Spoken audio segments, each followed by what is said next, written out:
And I've just concluded watching Juno from 2007, Oscar-winning winner for best screenplay, Diablo Cody.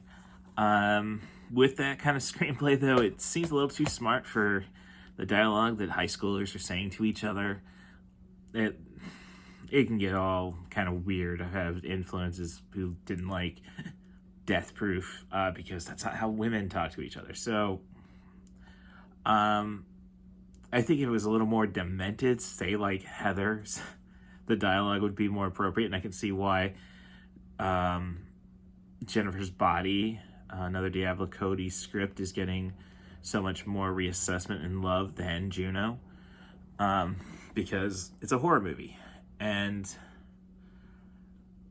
while Juno is basically Jason Reitman trying to be heir apparent to the Coen Brothers. I'm not saying it's a bad thing, and it's kind of makes Ghostbusters Afterlife a little more worthwhile because he's not doing something that's very Coen-esque. I'm just saying the soundtracks being so eclectic, the imagery, like, you do appreciate that he can focus and make something out of about every detail, which is just a great sign of a director.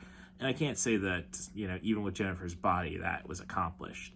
So it's a story about Juno, a girl played by Elliot Page, who gets knocked up by Michael Cera. And after being and I know it's a rather familiar experience, not familiar, I'm sorry, common experience of women going to abortion clinics, and it's just the staff just doesn't really look too intent on providing the great service, or just very nonchalant about what they're doing. So you want to end up in a place like Dogma, not Women's Now, in it's Minnesota, in very Minnesota feel. Again, Coen Brothers vibes. So Juno decides that she's going to give it up for adoption to a family, a couple, portrayed by Jennifer Gardner and Jason Bateman. And really, that's just kind of exposes about when people are willing to grow up, or can they grow up.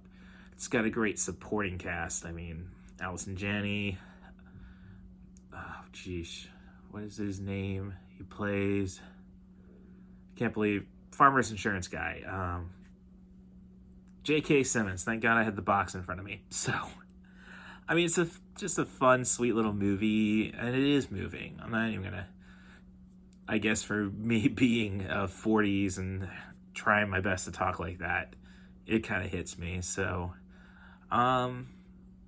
yeah, so after watching Invitation to a Suicide and then Juno, it's a lot of kind of self-reassessment things, stuff that I should have been more prepared for when I went to my therapist for the first time. So, interesting experience today, and I think I'll end the binge now. So, but, it's great to see two bangers in one day, and I think if you can just appreciate the story and the acting, Juno is definitely worthwhile.